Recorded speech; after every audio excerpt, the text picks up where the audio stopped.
I would hate to be labeled a misogynist. That would be terrible. That'd be. You've never been called that before. I don't know if I'd ever survive. No. But my view on the world is pretty simple. My view on the world is that you can't have loyalty from somebody who's weak. Because weak people, even if they have the best intentions to be loyal to you, they can always be intimidated, or they can always be primarily intimidated. But when it's down to save their own skin because they're weak and they're afraid, they're the kind of person who will turn on you. So do you believe that? Do you believe association is extremely important? Do you believe in hanging out with weak people? Because if you do hang out with weak people and you hang out with, let's say, a few of them, you're going to become the average of the individuals that you're hanging out with. So I'm not disagreeing at all with what Andrew Tate is saying here. And this interview and conversation that he had with Candace Owens, another home run for sure. It's about almost 2 hours. And I'm going to react to some of the clips in that particular conversation. So primarily speaking about this part here, where he speaks about weak people and how they affect you over time. And we're going to play the other part of that clip in a second. But welcome to this video. Hope you're doing fantastic. My name is Andrew, and I talk about things that intrigue me on this channel. If you haven't done so already, please make sure you like and subscribe. I do appreciate that. This conversation was absolutely amazing. So it wasn't just, when I think about it, it was only a few years ago where I thought he was crazy and I thought Candace was crazy also. But now I find myself listening to them more and more and agreeing with a good portion of what they have to say, right? So when he talks about weak people here and transitions into the situation that's been happening with Kamala Harris in the last 2+ weeks, where all of a sudden she is the darling of the world, when previous maybe 2-3 weeks ago, she was not that loved, right? And then you find her doing a time cover, but no time interview. And maybe I'm tripping because I thought that that's not something that's normal. Usually when you do an interview with a big magazine like Time Magazine, they take, photos, do you have conversation with the staff, meet the staff, maybe do a tour of whatever building that they have. And then from there, you do a sit down interview. That's usually what I believe takes place. And if that's not the case, well, I guess everything is thrown out the window. We could do whatever we want as we head into the next 80+ days of, towards the election thing, whatever you want to call it. And the individuals that we see, in my opinion, aren't the individuals that are actually running this thing, right? Because you have the former senior advisor to Obama's campaign allegedly part of Kamala's campaign now. So a lot of different things are going on right now, but definitely check out the rest of this clip, or this section of this clip, where Andrew Tate expounds on weak people and what Kamala is. I don't trust weak people. I don't have weak people around me. I don't like weak people. And the fact that Kamala can't even string a sentence together means that when she gets to calls from the shadow figures about how the world's really going to work, I just can't see her standing up for the average American. I can't see her saying to whoever calls that phone, who's really in charge of things, who've been running things for the last 4 years because Biden doesn't got a clue what's going on, and they say this needs to happen. I just don't see her saying that's bad for the American people. So I thought I was done with the association piece, but I want to talk about this a little bit more, because for me, association is extremely, extremely critical. I think that everything that I'm doing right now online, whether it's recording this video or doing podcasts or writing and publishing things, all those things are because of my association. And it doesn't necessarily have to be a physical person by way of association, but the things that I'm reading, the things that I'm consuming and putting in my mind. And even this particular video, I almost didn't record it at the time that I was recording it because I was making excuses of why this video was not going to be recorded. But I'm like, you know what? I have to buckle down because I have a goal for this channel and I want to continue recording things regularly on this channel. And the only way I can do that is to make sure anything that hinders that process, whether it's even myself, I have to find a way to get out of that. So association is key.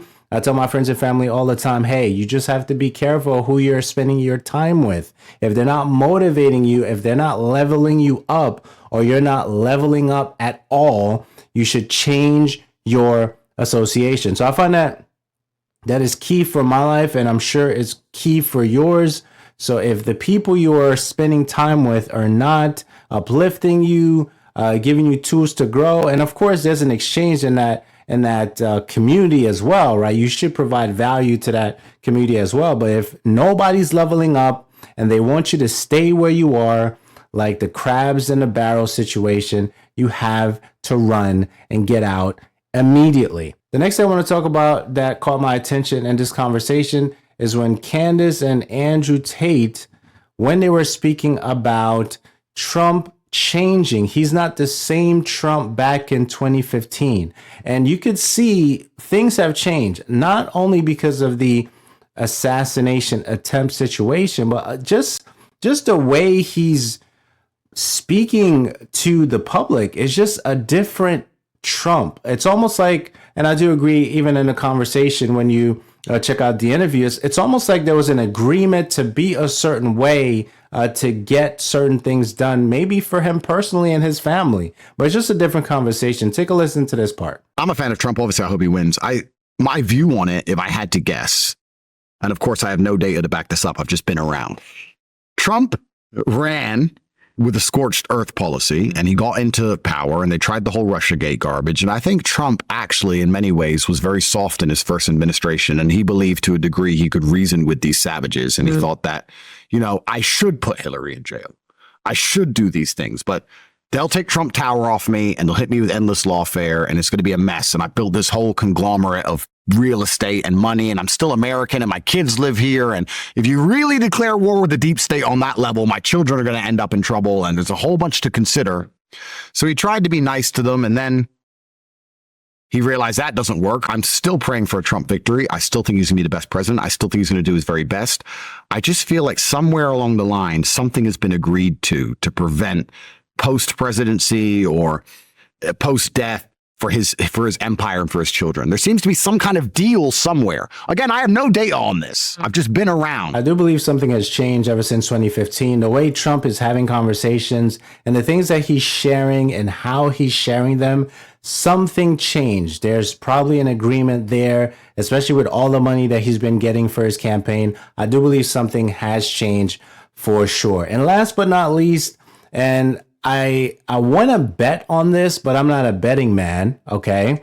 But the way Kamala is running her campaign and the fact that she doesn't necessarily do interviews at all, and she claims that she may do one interview, and maybe that's all you're going to get. I don't really believe, and I've shared this in a previous video, that you're actually going to get this interview. And if you do get this interview, something is going to happen to interrupt the interview. Something is going to happen to make the interview shorter, okay? Just remember I'm saying this because she's not having it at all, okay? She had a time cover with no interview. What makes you think that that's going to happen? That's where I'm at with it. I really don't believe it's going to happen. But when you look at the way that she talks and do the rallies, and one thing I went back and checked out, there was a Face the Nation that she did maybe a year ago, give or take. And even in that particular conversation, it felt a little bit cringy. So I would be surprised if she actually does an interview that is one of those interviews where you can ask her anything about what she believes and she gives you a straight answer. The fact these people even exist shows that it's almost over for the West. The fact there are people who still believe that Kamala is going to somehow be a good leader. It should be 99% Trump. The fact it's even 30%. Who are these humans? Name one time she stood up and said how she's going to fix a single problem. I'd love to sit with her and say, Kamala, okay, I'm going to give you a fair shot. Never met you before. Please explain an issue and explain to me your compendious plan of how you're going to fix that issue. Right. In 2 minutes. Go. Inflation's bad. We know. How you going to fix it? We need more money. Yeah, we know. How you going to fix it? She can't even answer a question. And there's people out there sitting there going, yeah, she's good. Why is she good? well, she's a woman.